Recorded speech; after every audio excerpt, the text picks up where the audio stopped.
Graça e paz do Senhor Jesus, seja contigo, seja com sua família, seja com os seus. Queria compartilhar algo que Deus tem colocado no meu coração com você. Eu não sei você, mas sempre houve uma inquietação na minha alma com relação ao sentido da vida.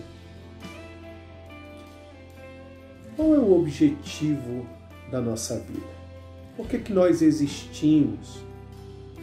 Por que Deus nos fez existir, sermos gerados e vivermos nessa terra? Tem muita gente questionando e tem muita gente buscando esse sentido em coisas, em sensações, em sentimentos, em realizações pessoais. Mas, de fato, qual é o sentido da vida? Será que nós nascemos para crescer, encontrar um amor, casarmos, gerarmos filhos, uma descendência, envelhecermos, morrermos e deixarmos esse legado para a nossa geração? E acabou tudo?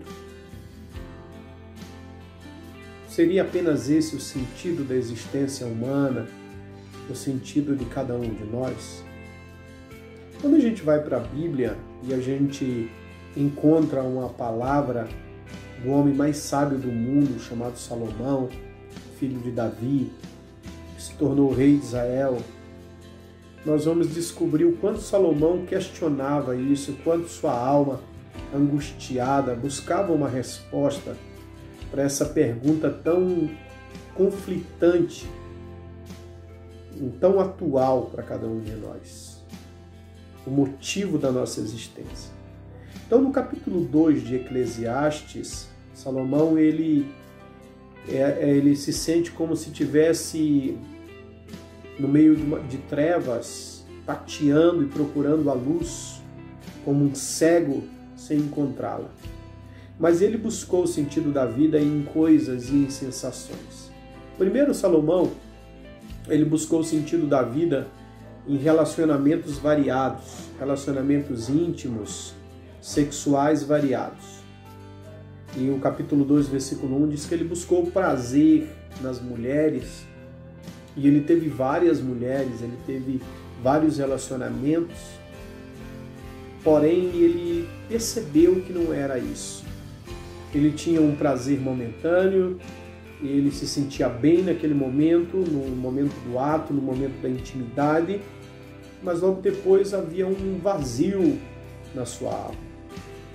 Então ele buscou prazer em ocupar sua mente com bebidas, com vinho, e provou e teve os melhores vinhos da sua época, mas de novo ele se debate, percebendo sua alma buscando um sentido, mas não encontrando.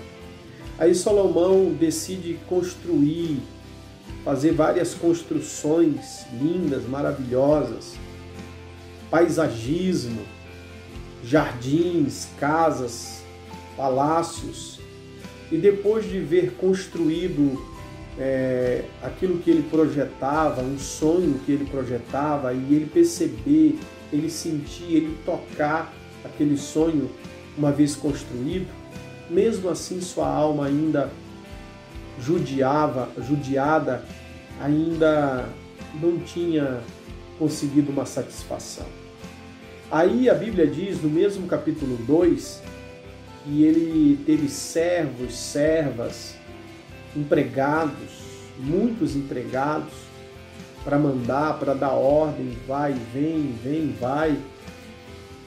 Mas ele não sentia alegria nisso, em estar acima dos outros no sentido de autoridade. Então ele busca na música, ele busca nas artes, ele busca na melodia das músicas, ele busca na poesia das músicas, e ele tem uma satisfação momentânea também, e nada. Posição. Salomão foi o homem mais poderoso da sua época, mais rico da sua época. Seu nome era aclamado em todas as nações conhecidas. Todos que falavam o seu nome sabiam de quem estava se referindo. Mas a posição, mas a popularidade, nada disso, queridos irmãos, trouxe satisfação à sua alma. Então ele busca no trabalho, então ele busca na riqueza, e a Bíblia diz que ele se tornou um homem, como eu já falei, riquíssimo. Ele tinha pratas e tinha ouro, no capítulo 2, versículo 8 de Eclesiastes. E mesmo tendo toda a riqueza, mesmo tendo posição, mesmo tendo um nome, mesmo tendo uma história, mesmo tendo empregados, mesmo construído obras arquitetônicas, mesmo buscando todas essas coisas na sabedoria, escrevendo poesias, questionando, tendo uma mente aguçada, criticamente falando, mesmo em tudo isso, havia um vazio profundo existencial no coração de Salomão e ele não tinha resposta para esse dilema interior. Por isso ele se frustra, por isso ele se aflige e ele usa a expressão aflição de espírito, vaidade, correr atrás do vento, enfado da carne, cansaço da carne. Essas palavras, essas expressões, elas evidenciavam a frustração do coração de alguém que tateou, procurou na vida, buscou em coisas, buscou em sensações, mas não encontrou a resposta. A filosofia não tem a resposta para essa pergunta. A teologia não tem a resposta para essa pergunta. A única resposta, o único segredo, a única chave, queridos irmãos,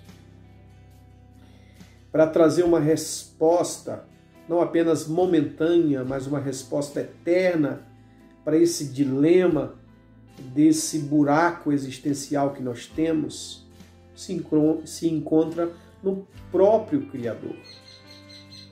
Então a palavra de Deus diz assim, Salomão, depois de estar no meio dessa frustração, ele chegou num denominador.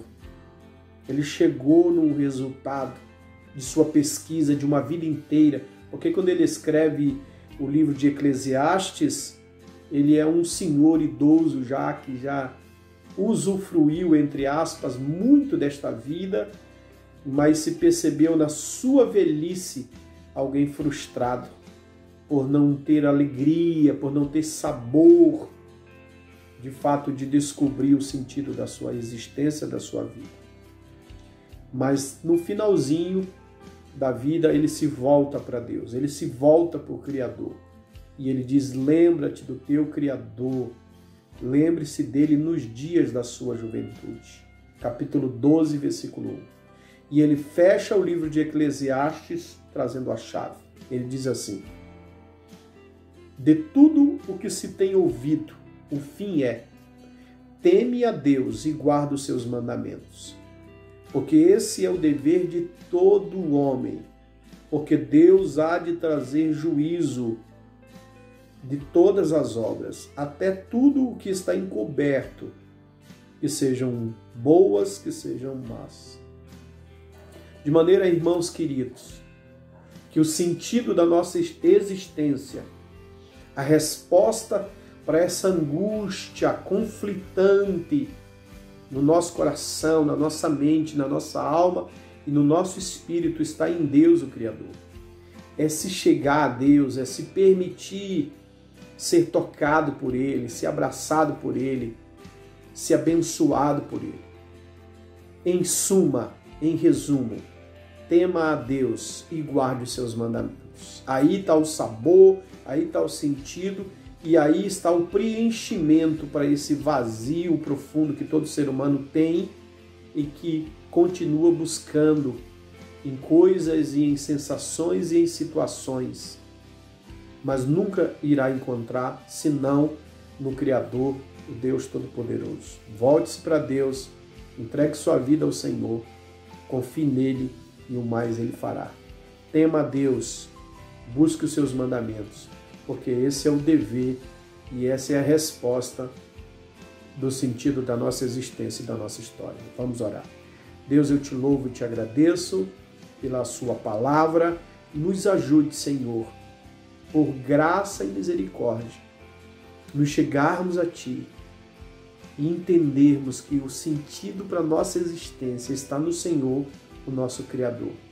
Nós teremos toda a satisfação plena da nossa vida em todos os aspectos, quando nós termos o Senhor como Senhor e Salvador da nossa vida, aquele que guia a nossa vida e a nossa existência.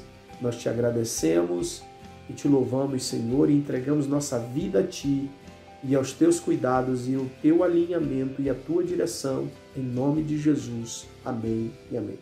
Que Jesus te abençoe, em nome do Senhor.